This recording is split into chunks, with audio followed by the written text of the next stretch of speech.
Undervalued tech stocks are so rare because the market loves tech stocks. They generally have very high margins and they are incredibly scalable because the cost of expansion is so low with these companies. The sky is the limit. That's why whenever I find an undervalued tech company, I can't resist. I've got to invest because this is where I make tons of money. When a company goes from undervalued to overvalued. And with these tech stocks, they're not going to stay undervalued for long. The market will typically find these companies very quickly and then the money will flow in and that's where I profit. And on top of that, I get some downside protection when I invest in undervalued companies. If we do experience the worst and we have an economic recession or a stock market crash, it's going to be the overvalued companies that suffer the worst. They're priced higher because the market thinks that they're going to experience a lot of growth. And then in a stock market crash or an economic recession, suddenly the environment is not very good for growth. So these companies tend to fall the most, while modestly valued or even undervalued companies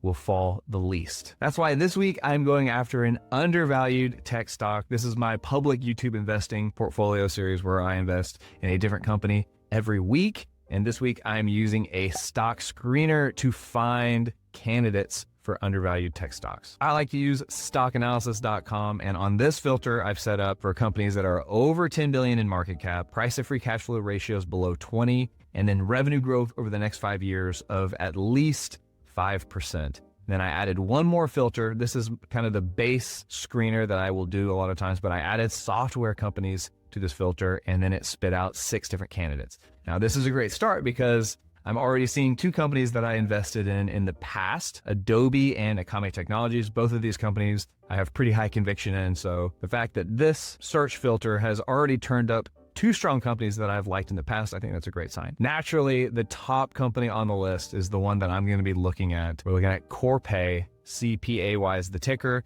market cap about 25 billion. Price to free cash flow ratio, better than Adobe, but worse than Akame. But it does have the best revenue growth over the next 5 years expected, which is 10%, which I really like to see. Also has the highest operating margin and a really strong gross margin. So at first glance, CPAY looks really strong, but the next step is I need to take it to my automated spreadsheet where I'm going to be evaluating if it has any red flags or green flags. And these are the Warren Buffett red flags and green flags that he uses when he is trying to determine if a company has a durable competitive advantage. On my spreadsheet, all I have to do is type in the ticker right here, and then this tab will automatically calculate the red flags and green flags. So right off the bat, I'm seeing a handful of green flags and 1 red flag right here. So just to quickly run through these, Warren Buffett likes to see high gross margins. Over 40% is a green flag, under 20% is a red flag. We're also seeing really low R&D. We're seeing really high profit margin.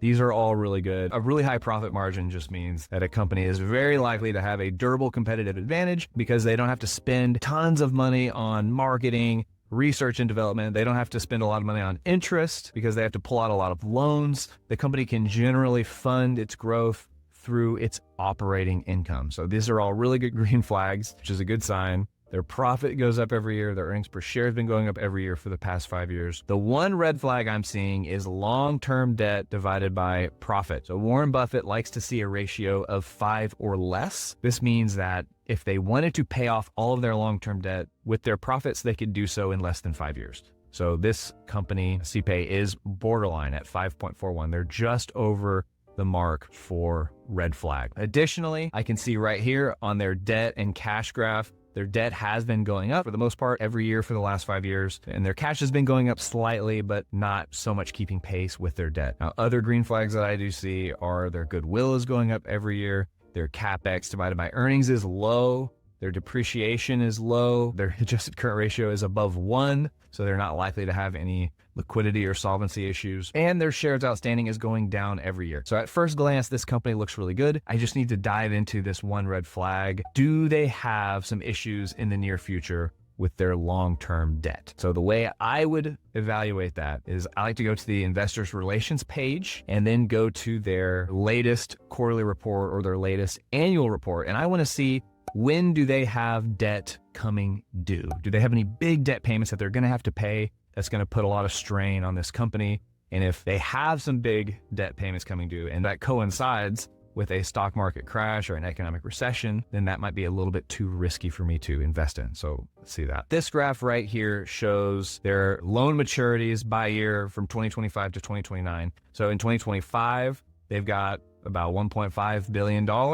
in loan principal that they're going to have to pay off. And then in 2026, they only have $189 million. So when I go back to their financials, see how much cash do they have on hand? Are they going to be able to handle 1.5 billion? I can see they have 1.5 billion in cash. I can also see, if I go to their cash flow statement, that they are consistently having operating cash flow in excess of $1 billion. In fact, over the last 2 years, they've had in excess of 1.5 billion in operating cash flow. To me, I am not worried that they're going to have issues paying their debts in the next 2 years. Now, they do have some larger debt payments coming up after that. Say in 2027, 2.77 billion, and in 2028, 2.2 billion. So out of their 6.6 billion in total debt for the next 2 years, they seem relatively safe. And I think that's plenty of time for them to prepare for paying these larger debt payments in 2027 and 2028. So I am satisfied that this red flag is not going to be an actual problem for CPAY. And then one more thing I can look at to further cement that is, what is their interest payment? To find that, I go to their income statement, scroll down a bit, interest expense. They're paying $3.87 million in interest. That is a relatively low percentage of their operating income. And that's actually one of Warren Buffett's red flags. If I scroll back to this spreadsheet right here, percentage of operating income, they're at 21.81%. So for Warren Buffett,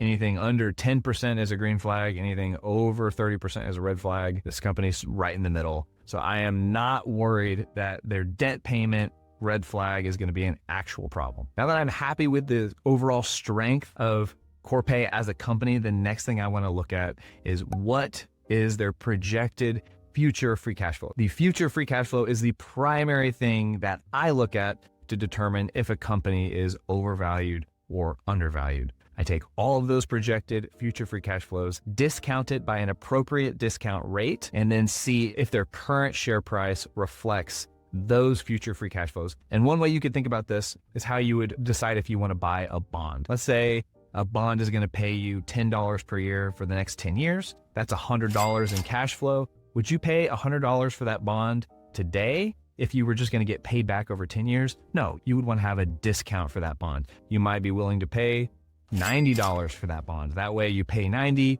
you get a 10% return over 10 years.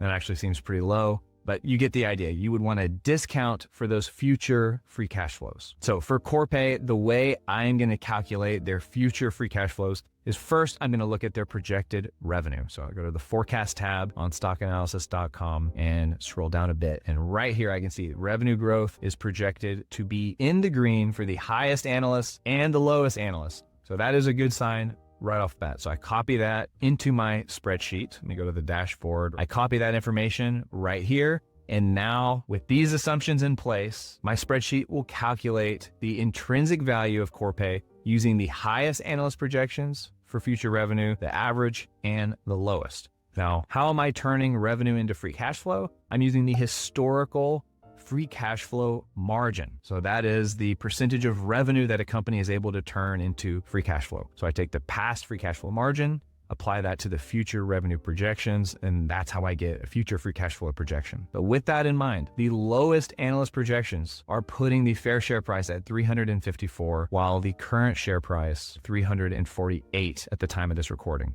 So even in the most bear case, the stock is trading at a fair value, and that is with an 8.5% discount rate. The way I calculate the discount rate, I actually don't calculate it. I go to alphaspread.com where they calculate the discount rate. They take the risk-free rate, which is the percentage return that you can expect to get investing in US Treasuries. It's risk-free. Then they add the equity risk premium to that. This is the extra return that you should expect when you invest in equities, because there's additional risk that comes with investing in equities. And then they multiply that by the beta, which just refers to how volatile is the stock compared to the overall market. And with that, they get the cost of equity 8.52. So that is the discount rate that I use. So the analyst only projected 4 years. I threw in these numbers right here for the 5th year because for some reason the analyst only projected 4 years. Normally they do 5. I made it in line with the analyst projections, but just slightly more conservative. That's my next 5 years, years 1 through 5. The 5 years after that, I have plugged in 3% and then a perpetual growth rate of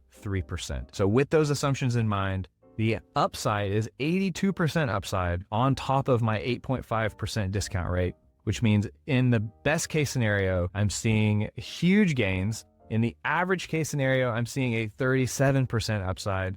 And then in the lowest category, I'm seeing a 2% upside. So this is a really good start. My projection is based on this right here. I'm going with 3%. Just to be conservative, I set it equal to inflation. So basically, this is what the market is pricing CPAY at. The market is saying this company is only going to grow at a rate of 3% going forward, and that is why it's priced at $345. Now, there is one more step I want to take to push this company a little bit higher, and that is with their free cash flow. So their past free cash flow margin is 42%. However, they have a major outlier year right here in fiscal year 2022. And I can go back even further. This is just showing the past 5 years, but that year is really dragging the average down. So if I go to their financials one more time, go to the income statement, right here I can see all of their gross margin, operating margin, profit margin, and free cash flow margin. In 2022, it was 17%. And when I scroll back through the last 10 years, it never drops below 27%. The average is going to be a little bit higher than 42%. I calculate that right here. So in this table, I adjust their free cash flow margin lower based on their stock-based compensation, their acquisitions, and then sometimes I'll give them a little bit of credit for CapEx. After adjusting for their stock-based compensation, their average is dropped to 38.68. However, that is taking into account this year right here. So I did a new calculation just using these 4 years of free cash flow margin, which makes my new average 44.7. So that means I need to add 2 points to this past free cash flow margin, which pushes these numbers up even higher. So this is looking incredibly strong. The next thing I want to do is confirm the reliability of the analyst projections for future revenue. And the way I like to do this is look at the company's own forward revenue guidance from their most recent quarterly report. I want to make sure that the company has taken into account the most recent economic developments like tariffs, for instance, because a lot of times analyst projections could be outdated. New information comes out and they might change their projection. It just hasn't been reflected yet on stockanalysis.com. So once again, I'm going to go to the investors relations for CPAY and then go to their earnings release supplement where they do an investor presentation. They kind of hit all the high points. Scrolling down really quick, I can go to their 2025 updated guidance. And right here, they are showing February guidance of $4.4 billion for the fiscal year of 2025. They updated it in May to 4.42. So they've actually increased their forward revenue guidance for the fiscal year 2025. So that is really strong. And that would represent a 10% increase in their revenue. Another thing that jumped out at me is they have a section down here for potential tariff impact. CPAY is not a particularly tariff-sensitive stock. Our cross-border business is the one unit with the highest sensitivity. The rest of CPAY will be affected only indirectly by the tariff impact on our clients. So they're relatively insulated from tariffs. They increased their guidance in May for the fiscal year 2025. So in my mind, that makes the analyst revenue projections a lot more reliable. So the average is putting it at 13% revenue growth in 2025. CPAY is saying they're going to be a little bit over 10%. This checks out to me. So what does CPAY actually do? On stockanalysis.com, CPAY operates as a payments company that helps businesses and consumers manage vehicle-related expenses, lodging expenses, and corporate payments in the US, Brazil, and the UK. So CPAY.com is B2B. That means they are business to business, which also means that they're going to be very sticky. They're a quality of life upgrade for companies that just can't manage all of these vehicle related expenses. And here it names a few. You got payments for the vehicles, tolls, fuel, parking, vehicle compliance, fleet maintenance, long haul transportation services. There's tons of things that CPAY manages with their software. And so once they are established in a company, companies are not going to want to just switch out. So they're going to have a lot of stickiness, which I really like. Now let's move on to the public YouTube portfolio. We started investing in December. That's December 26th in 2024. We have $2,500 invested. We are up $317. That gives us a money-weighted rate of return of 25%. Money-weighted rate of return means it is taken into account the time that you buy the stock. So stocks bought at the beginning are going to be weighted much higher than stocks that are purchased at the end, because these stocks haven't had time to have any returns yet. So these are going to be not weighted very high. So we can see $2,500, 317 in gains so far. And right here are all of my holdings. There are currently 17. Got them filtered by most returns to least returns. Our best investment so far has been HIMS. It's up 152%. It's been really strong. Our worst ones are Google and Akame, but I have very high conviction on these two. In fact, I have doubled down on these since I made the initial investment, because this portfolio is on a long-term mindset. I'm not looking at returns over the course of months. I am calculating returns, what I expect over the course of years. So I'm not judging success based on, is this company down over the last few months or is it up? I want to know, how likely is this company to perform over many years? So I'm not counting out Google and Akame. I feel like these are still very strong. The only reason I would sell out of a company is if new information comes out, new revenue projections, which would change my calculation on the intrinsic value using the discounted free cash flow model. If the intrinsic value no longer is below the current share price, or if it's no longer way below, or if it's much higher, then at that point, I would sell out of a company. Everything is based on this intrinsic value calculation. Now, HIMS was actually found using a different strategy than what I showed today. Today, I was targeting software companies using a stock screener, but with HIMS, I used a trend analysis. I looked for the most popular trends on the internet, and then I found companies that were most likely to benefit based on those trends. If you're curious to see how that strategy works for finding value companies with lots of growth potential, then check out this video right here. I hope to see you there.